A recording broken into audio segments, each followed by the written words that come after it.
baru-baru ini terdapat kes yang melibatkan pencerobohan data ataupun data breach. Persoalannya, bagaimanakah pencerobohan ini boleh berlaku dan sekiranya ia berlaku, siapakah yang bertanggungjawab untuk menjaga maklumat-maklumat dan data-data peribadi kita dalam e-wallet tersebut? Mohon pencerahan daripada Encik Zaidi. Terima kasih, Tuan Moderator.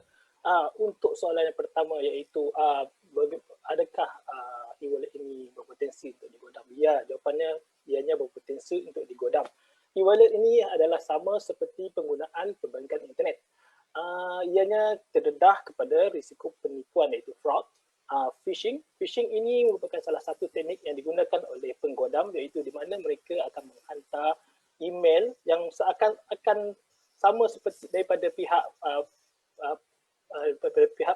pengendali e-wallet ataupun bank, di mana kita kena masuk ke dalam web itu dan masukkan kita username dan password. Di sini pihak penggodam akan dapat semua kita punya credential ataupun kita punya akses dan mereka akan menyalahgunakan dengan mengeluarkan duit ataupun buat transaksi yang tidak betul. Selain itu, antara yang digunakan adalah brute force attack ataupun kelemahan sistem di mana dia akan menggunakan kelemahan sistem. Contohnya, sistem itu hanya menggunakan 6 pin untuk sebagai password. Jadi pihak penggodam boleh meneka atau menggunakan satu sistem panggil dictionary attack di mana mereka boleh menggunakan password 1, 2, 3, 4, 5, 6 dan seterusnya untuk menggodam sistem dan mendapatkan credential kita. Selain itu, bagaimanapun kesemua penyedia perkhidmatan e-wallet di Malaysia terutama sekali perlu mematuhi syarat dan ciri-ciri keselamatan seperti yang disarankan oleh Bank Negara Malaysia untuk dibenarkan beroperasi di Malaysia. Pengguna e-wallet juga saya cadangkan dan saya sarankan perlulah berhati-hati dan sentiasa berwaspada bila menggunakan aplikasi atau perkhidmatan ini. Seboleh-bolehnya pastikan anda mengaktifkan fungsi keselamatan kedua ataupun dipanggil second layer security pada aplikasi. Contohnya seperti biometric authentication, di mana kita akan menggunakan cap jari kita sebagai untuk akses. Kebanyakan smartphone yang terkini ataupun telefon pintar terkini sudah mempunyai aplikasi ataupun fungsi ini. Selain itu, email verification, di mana pihak pengendali akan menghantar satu email kepada kita dan kita akan klik pada email itu untuk verify ataupun mengesahkan ianya daripada kita. Dan satu lagi yang amat popular digunakan oleh pihak perbankan iaitu OTP. Ini ataupun one time password atau one time pin. Ini sekurang-kurangnya boleh mengelakkan akaun anda digodam daripada pihak bertanggungjawab. Namun begitu, disebabkan e-wallet pengguna adalah aplikasi, jadi dan benda paling penting dan utama sekali adalah nak berjaga-jaga dan hendaklah mengawal telefon bimbit anda daripada hilang. Sebab pihak penggodam boleh menyalahgunakan kesemua ini jika sekiranya telefon anda dapat pada tangan pihak yang tidak bertanggungjawab. Selain itu, saya juga sarankan para pengguna haruslah menukar password dengan kerap. Jangan hanya menggunakan password yang sama untuk semua aplikasi. Contohnya, anda menggunakan password ini pada akaun Touch and Go dan anda juga ataupun akaun GrabPay, tapi anda juga guna password yang sama digunakan di Facebook, Gmail, termasuk online banking.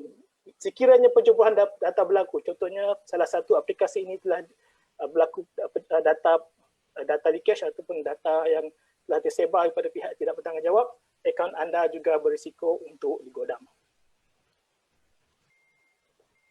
Okey, seterusnya saya akan terangkan apakah itu data peribadi. Data peribadi adalah semuanya dilindungi di bawah Akta Perlindungan Data Peribadi 2010 atau dipanggil Akta 709. Terdapat beberapa contoh yang boleh dianggap sebagai data peribadi seperti yang disenaraikan itu: nama, alamat, nombor kebenaran, nombor pasport, maklumat kesihatan dan banyak lagi. Berdasarkan saya petik daripada Akta Perlindungan Data Peribadi 2010, Akta 709, di bawah Seksyen 9 Prinsip Keselamatan. Untuk Akta Perlindungan Data Peribadi terdapat 7 prinsip. Jadi salah satu yang diterangkan di sini adalah prinsip keselamatan. Ini hanya definisi, iaitu apakah itu pengguna data. Pengguna data adalah seorang atau bersorangan atau yang memproses apa-apa data peribadi atau mempunyai kawalan terhadap atau menggunakan pemprosesan apa-apa data peribadi. Contohnya yang dalam senang contoh, nak kata ini adalah daripada pihak bank atau penyedia e-wallet. Pemproses data iaitu pihak ketiga atau pihak yang dibenarkan oleh pihak pengguna data untuk memproses data bagi pihak mereka. Jadi berbalik pada soalan, jika sekiranya berlaku data sehingga berlaku ada pencerobohan data, jadi siapa yang harus bertanggungjawab dalam isu ini adalah pihak pengguna data. Jadi pihak pengguna data hendak seperti yang dinyatakan dalam Akta Perlindungan Data Peribadi 2010, jika sekiranya berlaku data leakage ataupun pencerobohan data, pihak pengguna data sepatutnya melindungi data peribadi itu daripada segala kehilangan, salah guna, ubah suai, akses, pencairan data tanpa kebenaran atau tanpa sengaja. Jadi dalam kes ini mereka yang harus bertanggungjawab. Jadi sekiranya berlaku apa-apa, saya sarankan pihak pengguna untuk pihak pengguna platform ini haruslah membuat laporan kepada Suruhanjaya Perlindungan Data Peribadi.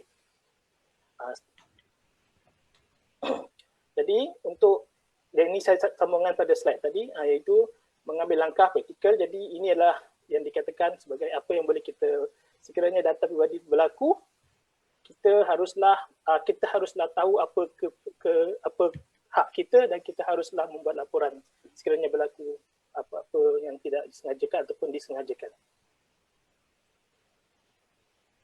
Baiklah, saya tertarik dengan perkataan phishing yang telah dijelaskan oleh Encik Zaidi tadi. Jadi sebagai pengguna biasa, bagaimanakah cara untuk membezakan daripada email yang dihantar secara official dan email yang dihantar oleh penggodam atau hackers? Okey, untuk email yang dihantar oleh pihak biasa, biasanya pihak perbankan, bank tidak akan menghantar email kepada anda. Itu wajib, itu adalah benda yang seharusnya anda kena maklum. Mungkin hanya untuk email promosi, ya, tapi kalau untuk email yang memberikan akses ataupun apa-apa, mereka tidak akan menghantar email. Namun berbeza dengan e-wallet, kadang-kadang mereka akan menghantar email sebab semuanya adalah secara online. Jadi salah satu caranya adalah anda kenalah melihat alamat email yang dihantar, tetapi kadang-kadang pihak penggodam akan menyalahgunakan email itu dengan memanggil email spoofing, di mana mereka menukar email itu seakan-akan sama tapi sebenarnya tidak. Contohnya maybank.com, tapi mereka akan menggunakan b1nk.com, contohnya dia. Dia akan menunjukkan kita nampak seakan-akan sama tapi sebenarnya tidak. Salah satu lagi adalah pada interface. Bila kita masuk kepada laman web itu, kadang-kadang anda akan perasan interface ataupun bentuk muka, paparan muka dia tidak sama seperti yang biasa anda lihat. Seterusnya akan boleh lihat pada URL ataupun alamat address yang digunakan di atas. Kadang-kadang ianya tidak agak mencurigakan. Jadi sekiranya ini berlaku, saya sarankan tidak meneruskan atau tidak masukkan apa-apa data pada platform paparan yang anda lihat pada skrin. Salah satu lagi pihak MyCert, saya tidak pasti sekarang sama ada fungsi itu masih ada ataupun tidak. Tapi pada zaman kami telah develop satu sistem dipanggil Don't Fish Me, iaitu salah satu add-on pada web browser anda di mana anda boleh install dan dia akan automatic detect secara automatik sekiranya anda pergi ke laman web yang tidak betul. Oh, kasih Don't Fish Me. Ya, saya tak pasti ada lagi tak, tapi saya rasa ada lagi masih aktif. Ya. Terima kasih Encik Zaidi. Jadi persoalan yang telah ditanyakan tadi dijawab dengan baik oleh Encik Zaidi. Encik Zaidi menjelaskan bahawa e-wallet e-wallet yang telah didaftarkan dengan BNM mesti mematuhi ciri-ciri keselamatan yang telah ditetapkan dan pengguna data adalah bertanggungjawab terhadap data-data pengguna e-wallet. Baik. Kita mengubah perspektif kita daripada security kepada maqasid syariah.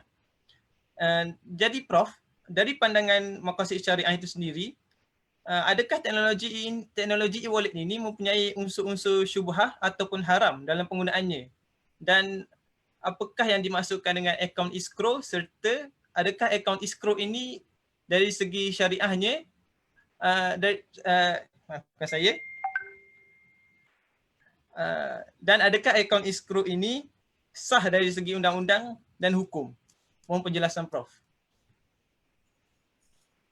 Terima kasih Saudara Ahmad Haziq di atas soalan kedua tadi. Jadi untuk kita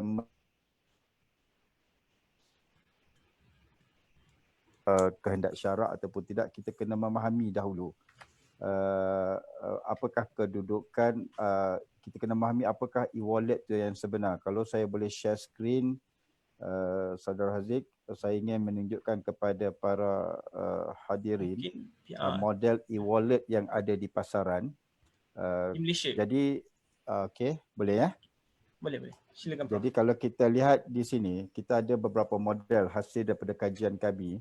Ada beberapa model e-wallet di pasaran yang di sini dia ada kaitan dengan hukum.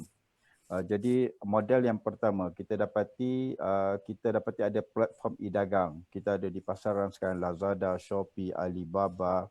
Jadi mereka ni dia tidak ada barang, dan kalau kita nak buat pembayaran kita boleh pilih sama ada kita nak menggunakan credit card kita membuat pembayaran terus kepada pedagang, kita pengguna ya, ataupun kita pump in kita punya wang melalui akaun bank kita ke dalam e-wallet yang ada kepada Lazada, Shopee dan Alibaba.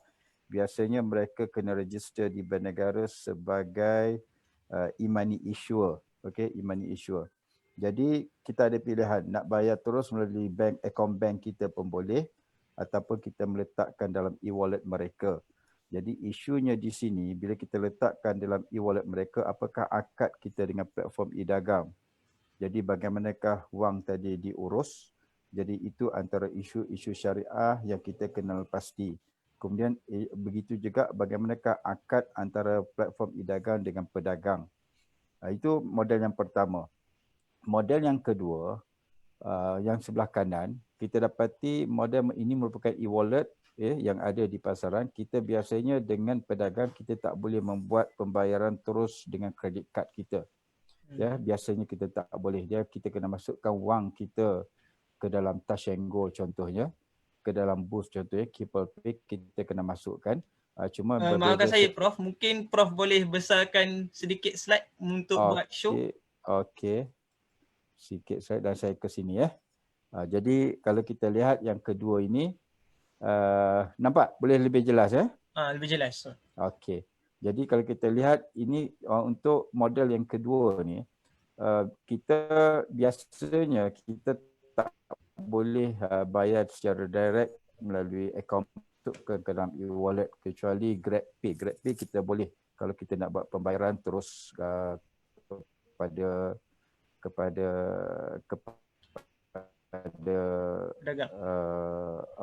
pedagang. Jadi di sini model-model yang kita dapati di dalam pasaran yang ada pada hari ini. Ketiganya, model yang ketiga, kalau saya dapat tunjukkan di sini, model yang ketiga ada pengguna daripada pengguna kepada operator, kepada terus secara operator, dan dia ada barang dia sendiri. Dia tak jual barang-barang orang lain. Jadi contohnya Starbucks pun dia wujudkan e-wallet dia, dulu Maika dia, sekarang saya tak pasti, Ion pun ada sebelum ini. Jadi mereka memasukkan wang ke dalam e-wallet masing-masing, dan ini kami sebut sebagai closed loop. Jadi dia tidak register kepada bank negara sebagai e-wallet issuance, e-wallet issuer ataupun e-money issuer. Kemudian satu model keempat, dia merupakan satu bentuk e-wallet yang kita katakan tidak memegang wang pengguna tetapi mempunyai strategi yang berlainan lah. Contohnya kalau kita tengok Samsung Pay, dia copy kita punya credit card dan kita menggunakan credit card kita tu buat pembayaran melalui penggunaan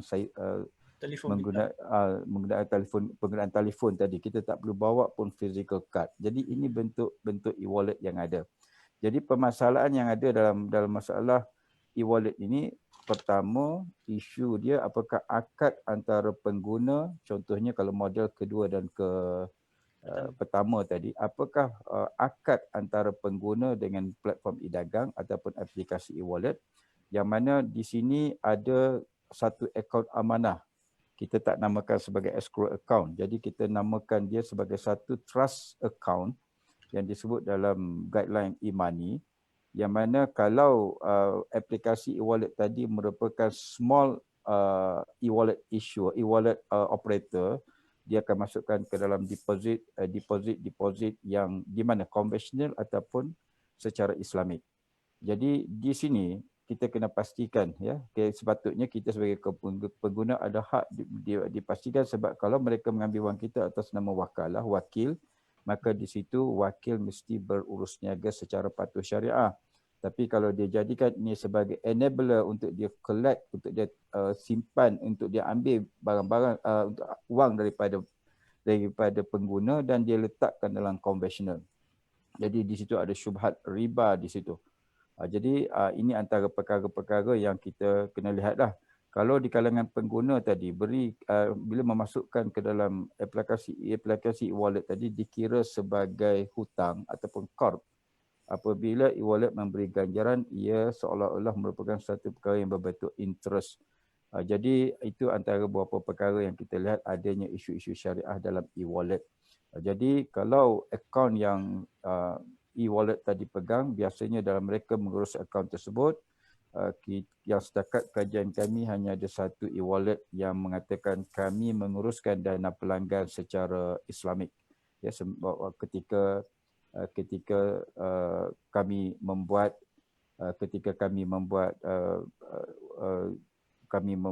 survey ya kepada pemain-pemain e-wallet. Jadi itu antara perkara lah yang kita katakan adakah isu-isu syariah. Ya, ada isu-isu syariah dalam e-wallet dan kami terlibat dalam kajian di bawah JAKIM dan kita memberikan syur-syur kepada e-wallet untuk menjadikan urus niaga mereka patuh syariah. Terima kasih Prof kerana memberikan penjelasan yang begitu terperinci. Seperti yang kita dapat lihat tadi, terdapat 4 model berkaitan dengan e-wallet. Jadi diharapkan sekiranya para hadirin maya sekalian mempunyai pelbagai persoalan yang ingin diajukan kepada ahli panel kita, bolehlah gunakan chat Q&A yang ada pada aplikasi Zoom. Baiklah, kita teruskan lagi persoalan kita. Baiklah, Encik Zaidi.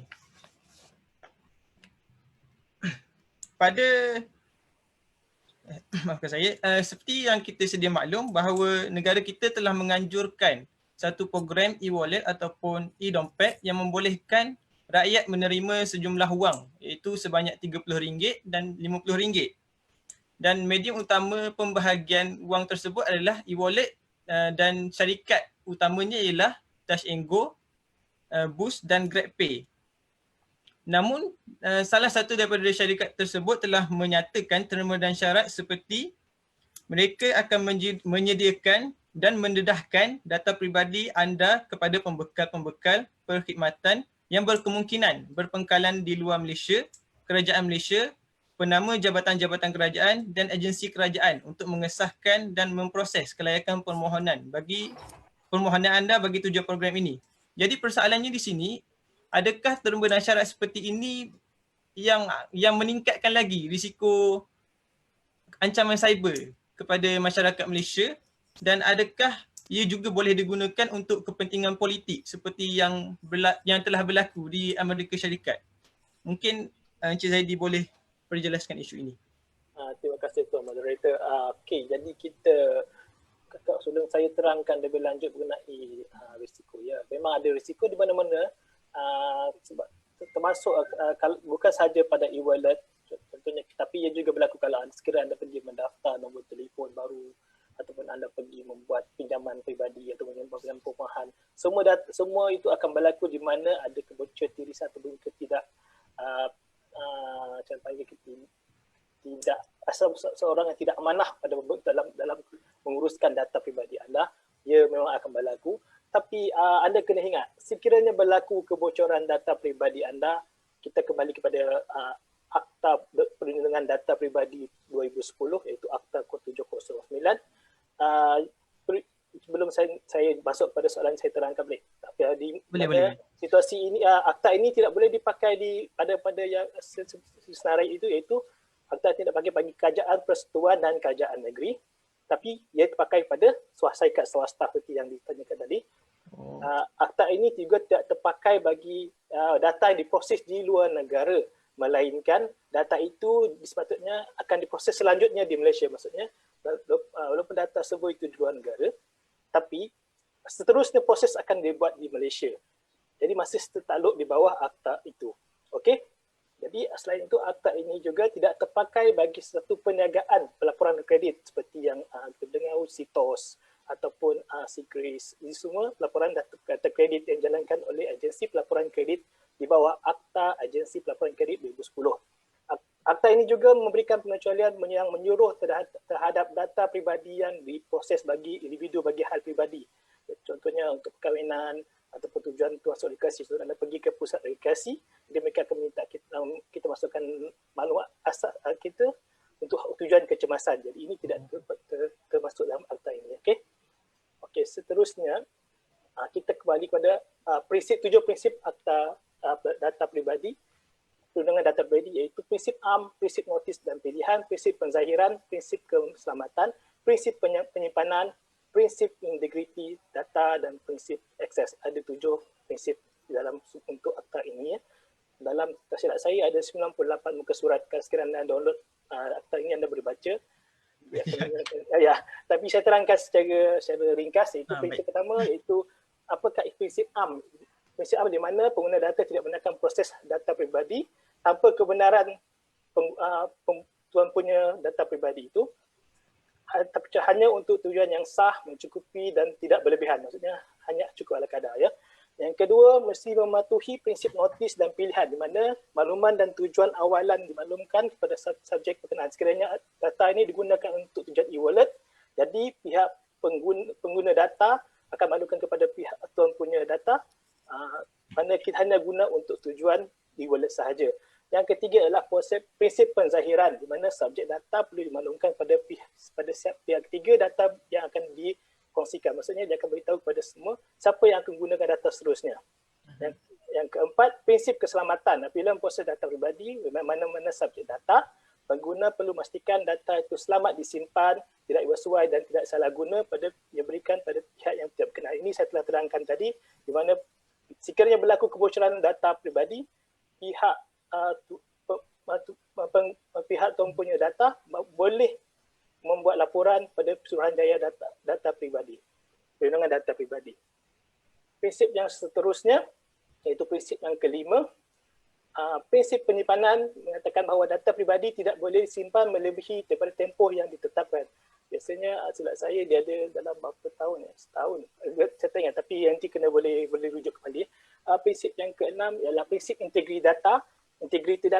Pengguna data perlu memastikan data peribadi sentiasa tepat, lengkap, terkini, tidak mengelirukan dan menepati tujuan data disimpan dan diproses. Jadi data-data yang kita masukkan dalam e-wallet adalah dipastikan sentiasa dikemaskini. Yang ketujuh adalah prinsip akses. Pihak pengguna data hendaklah memberikan kebenaran pada subjek data untuk meminda, membentukkan dan membatalkan data peribadi yang disimpan. Dalam konsep yang prinsip ketujuh, di mana kita boleh meminta pihak penyedia platform e-wallet untuk membatalkan data kita sekiranya kita tidak memerlukan lagi aplikasi ini. Jadi oleh demikian, kita semua rakyat Malaysia seharusnya menjadi hak-hak mereka mengikut prinsip yang ada dalam data ini. Jika berlaku sebarang kebocoran data peribadi, kita boleh membuat laporan yang berkaitan kepada APDP ataupun Akta Perlindungan Data Peribadi 2010 kepada Suruhanjaya Perlindungan Data Peribadi. Anda boleh pergi ke laman web mereka pdp.gov.my dan boleh buat laporan di situ, atau boleh pergi terus ke pejabat pihak PDP yang terdekat adalah Cyberjaya untuk sekiranya merasakan pengguna data atau seseorang pengguna data atau pihak penyelia e-wallet menyalahgunakan dan melanggar salah satu pada 7 prinsip yang saya telah terangkan tadi. Okay, baik. Jelas ya? Okay. Terima kasih Encik Zaidi kerana memberikan penjelasan yang begitu terperinci. Jadi Encik Zaidi menjelaskan bahawa prinsip-prinsip yang telah dijelaskan oleh Encik Zaidi adalah untuk membantu menjaga data-data peribadi pengguna e-wallet dalam pelbagai aspek, iaitu sekiranya data-data itu dicerobohi, kita sebagai pengguna boleh melaporkan kepada Pesuruhanjaya Perlindungan Data Peribadi. Betul? Betul. Ya. Terima kasih Encik Zaidi kerana memberi penjelasan. Baiklah, Prof Asmadi, apakah hukum rebate yang dimasukkan dalam e-wallet seperti percuma RM5 dan RM30. Sedangkan pengguna e-wallet itu tidak mengetahui pun daripada mana datangnya rebate tersebut. Mungkin Prof boleh memberikan penjelasan lanjut? Okey, terima kasih Saudara Ahmad. Okey, jadi bila kita nak memperkatakan tentang bagaimana kedudukan, dia ada macam-macam ganjaran yang sebenarnya diberikan oleh e-wallet tadi. Dia akan bagi, kadang dia bagi coin, kadang dia bagi rebate tunai, dan ada yang sesetengah tu dia ada lucky draw dan pelbagai lah. Jadi kita kena kembali bagaimana kedudukan sebenarnya aliran dana kepada e-wallet. Kalau saya boleh share satu skrin lagi untuk kita lihat bagaimana secara mudah dulu bagaimana aliran dana ini berlaku. Okey, dapat ya? Dapat. Okey, kita tengok nombor 1 ni, pengguna membayar atas perkhidmatan belian atau memasukkan wang ke dalam e-wallet. Jadi operator e-wallet. Nombor 2, memegang wang pengguna. Operator boleh mendepositkan wang ke bank-bank yang untuk mendapatkan pulangan deposit. Jadi dana lebihan daripada liability boleh dilaburkan mendapat pulangan. Jadi ini yang kita katakan, adakah operator mendapat manfaat daripada wang kita? Ya, dia dapat. Jadi dalam masa yang sama dengan pedagang, dia dapat commission, ya, dia dapat commission. Jadi daripada commission itu boleh berlaku operator membayar balik cashback. Katalah dia dapat 2% ataupun 5%. Jadi dia akan bagi 1-2% sebagai pulangan cash reward kepada pelanggan. Ataupun kadang-kadang sebagai promosi dia mengambil wang pemegang saham. Ya, dia mengambil nombor 3 ni.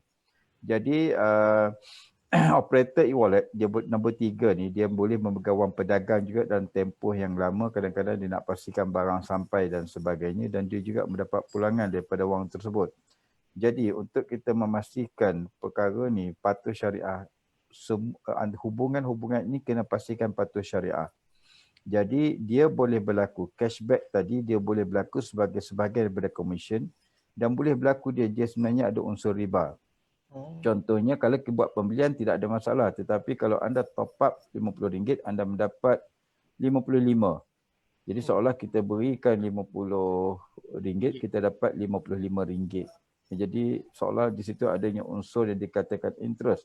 Syarat interest tak semestinya keuntungan yang kita dapat daripada pelaburan wang kita. Kalau pemodal masukkan juga beri kepada kita pun, dia boleh ada isu riba di situ.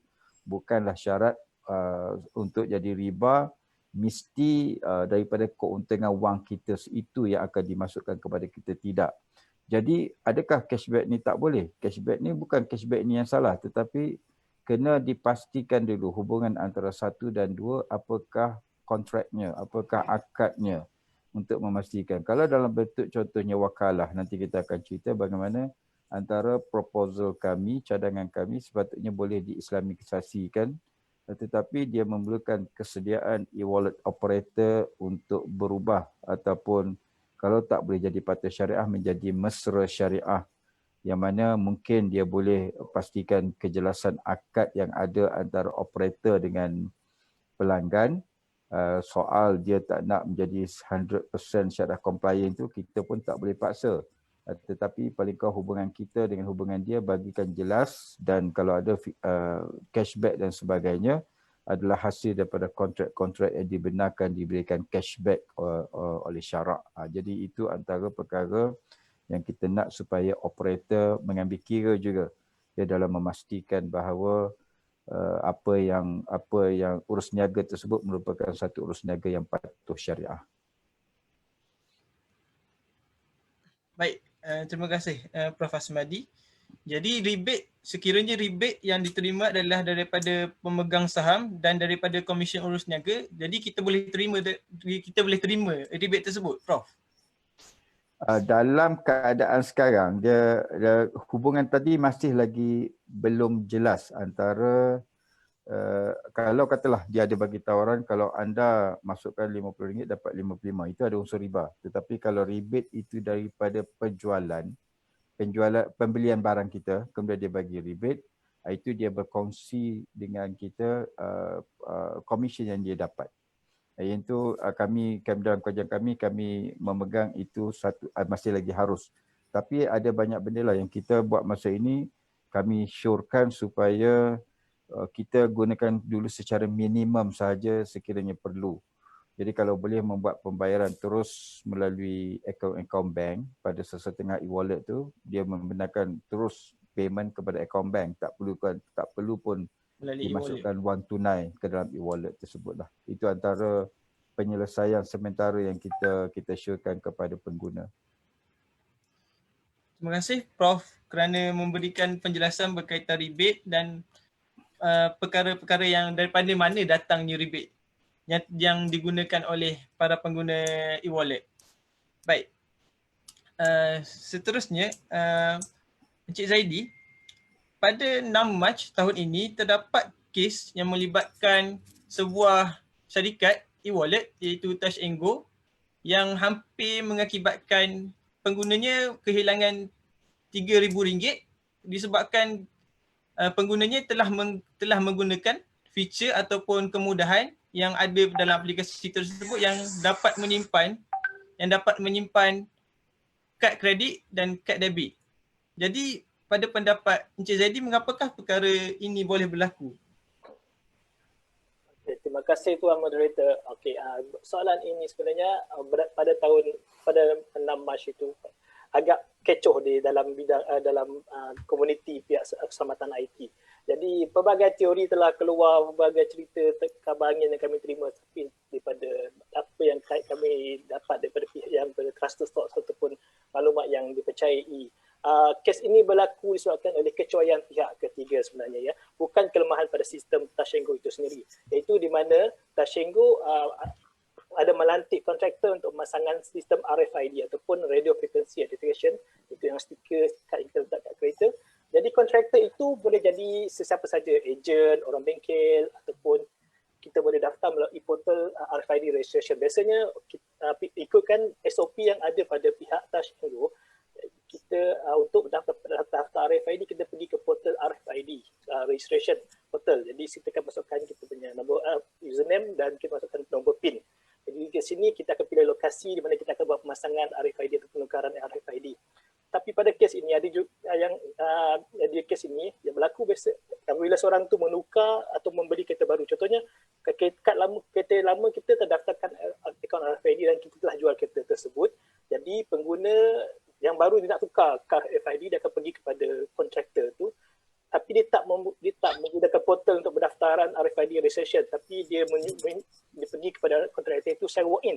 Jadi kontraktor RFID itu dia akan buka satu portal, dia akan minta pengguna tu masukkan nombor PIN dan telefon pada laptop kontraktor itu sendiri. Bukan pada kita punya, kan selalunya kita akan guna handphone ataupun kita akan buat daftaran terlebih dahulu sebelum datang ke tempat tersebut.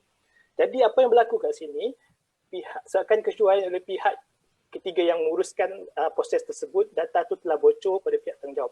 Jadi kat sini kami tidak pasti apa yang berlaku, tapi besar kemungkinan laptop tersebut mungkin ada mengandungi malware atau perisian asat di mana dia akan mencuri username dan password, ataupun pihak yang menguruskan data juga dia akan menyimpan data bertempat lain.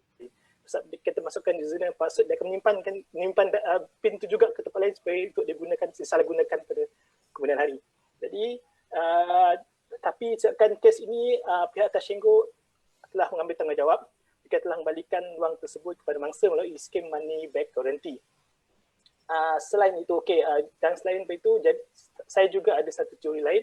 Selain pada yang kes ini yang kita confirm, tapi antara teori yang kita terima adalah di mana kes ini juga mungkin boleh berlaku sekiranya kita menggunakan username, password yang mudah diingat. Contohnya biasa orang menggunakan nombor tarikh lahir sebagai PIN.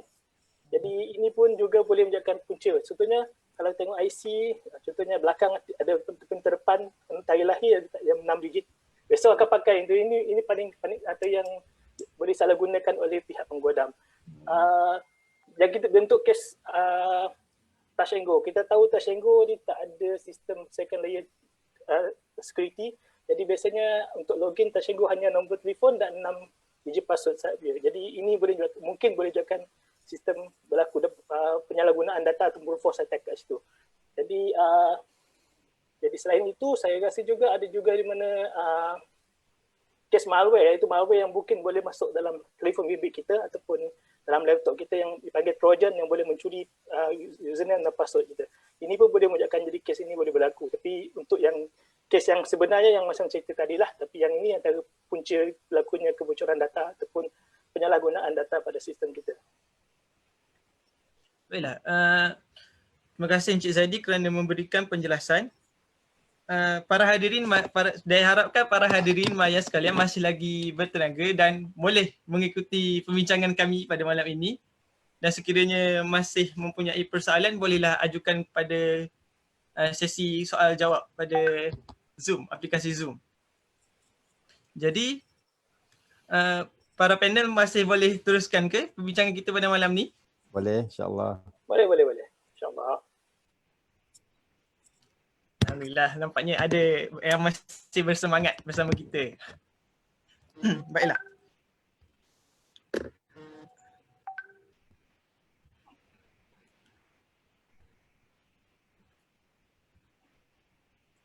Baiklah, Prof. Soalan untuk Prof. Seperti yang kita tahu, para penyedia-penyedia e-wallet menggunakan lucky draw ataupun cabutan bertuah untuk menarik pengguna-pengguna e-wallet ini untuk menggunakan e-wallet mereka. Sebagai contoh, mereka para pengguna perlu membayar RM1 kepada e-wallet tersebut untuk memasuki lucky draw tersebut. Dan sekiranya mereka menang, mereka mendapat hadiah yang dijanjikan. Dan sekiranya mereka kalah, mereka akan dipulangkan semula wang RM1 tersebut. Jadi, adakah perkara ini dianggap sebagai satu perjudian daripada perspektif Islam? Silakan, Prof. Okey, terima kasih saudara moderator. Saya tak berhasrat untuk keluarkan fatwa ataupun fatwa lah ya dalam soalan-soalan sebegini. Cuma kita, apa yang saya boleh terangkan di sini, kita kembali kepada aliran tunai yang kita sebutkan tadi. Jadi wang daripada pelanggan, daripada kita ni dah masuk kepada operator dan dia boleh dia dalam satu trust account. Jadi apabila dalam trust account tadi, dia letakkan di bank-bank konvensional, bank-bank yang bukan Islam. Jadi lepas pada itu, ataupun kalau lush ataupun disebut sebagai lush e-wallet operator, dia boleh melabur dalam instrumen-instrumen kewangan lah yang konvensional lah, kalau yang dia tidak sahkan dia sebagai patuh syariah. Jadi di situ secara tak langsung, apabila kita letakkan RM1 dan dipulangkan RM1, memang dia tak ambil daripada duit kita, tetapi dia ambil daripada keuntungan. Jadi kita tak tahu bagaimana dia punya bentuk, dia tunggu sehingga berapa orang menyertai lucky draw tadi. Jadi daripada situ, kemungkinan yang dia akan guna sebahagian daripada keuntungan wang-wang kita tadi, sebab kita ada simpanan overnight punya simpanan pun kita ada, dan ada berapa percentage. Jadi kalau di situlah mereka mengambil hadiah, maka sebenarnya di situ kita seolah-olah menyerahkan hak keuntungan wang kita tadi kepada satu pool, yang mana daripada itulah dia akan bagi hadiah untuk lucky draw tersebut. Jadi dia sebenarnya bergantung, yang kita katakan kalau operator tadi nak jadikan operasi dia tu patuh syariah, dia kena kembali daripada akad yang pertama tadi. Dan kemudian selepas pada itu, kalau bentuk lucky draw, ada bentuk lucky draw yang kita boleh buat secara Islamik sebenarnya. Ya, antaranya kalau katalah kita siapa yang meletakkan ataupun menggunakan kami sebagai operator, jadi biasanya kami akan dapat charge daripada pedagang. Jadi daripada duit pedagang tadi kami akan berikan lucky draw kepada pelanggan. Itu tak ada masalah. Jadi maknanya pedagang kepada pengguna terus hanya melalui e-wallet? Tidak. E-wallet tadi dia dapat commission daripada pedagang. Daripada duit pedagang tadi dia dapat commission. Kalau dia nak buat lucky draw daripada situ nanti kepada siapa pengguna-pengguna dia untuk mendapat, jadi bukan daripada keuntungan tadi. Isu tu mungkin isu gambling, jadi isu perjudian tu tidak ada. Tetapi sebab itu saya kata dia kena bermula daripada e-wallet tadi, dia kena jelas akad dia dengan kita, menggunakan akad apa. Kemudian selepas pada itu daripada akad tadilah baru kita tahu. Jadi cabutan bertuah ini daripada mana datangnya dana tersebut. Jadi kalau saya boleh katakan lucky draw yang ada pada hari ini masih lagi ada unsur atau syubhah, adanya unsur-unsur perjudian. Sebab apa? Mau tak mau diambil juga daripada keuntungan yang dapat daripada duit itu, walaupun RM1, tetapi bila dikumpulkan Jadi banyak. dia boleh dapat lah. Cuma benda tu kita tak pasti dia punya struktur tadi. Adakah dia tunggu sehingga ramai orang, sehingga ramai orang, ataupun adakah lucky draw itu RM1 untuk satu entrance. Kalau nak masuk banyak kena bayar RM1. Berlaku begitu ke? Jadi kalau berkata berlaku begitu, dia membuat collection dana yang besar. Jadi kita takut di situ juga ada syubhah, syubhah daripada keuntungan wang RM1 kita tu yang digunakan untuk sebagai pertaruhan. Wallahu a'lam.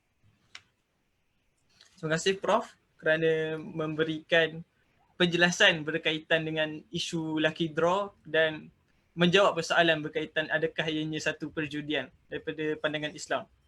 Nampaknya kita telah berada di penghujung perbincangan kita pada malam ini. Namun begitu, sebelum itu, kalau sesiapa yang ingin melihat forum kita pada malam ini boleh juga lihat di Facebook ISAS.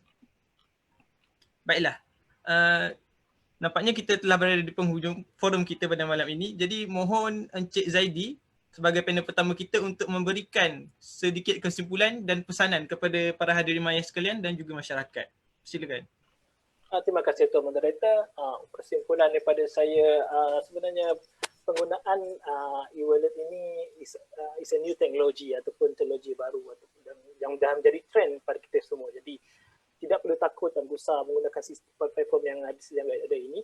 Tetapi kita harus berwaspada, jangan terlalu gopoh-gapah menggunakannya, jangan terlalu cuai, dan paling penting sekali janganlah belanja sangat tanpa ada pertimbangan yang ataupun reckless spending. Kita tampak duit tanpa mata, jadi masalah kita dia kena selalu berhati-hati lah.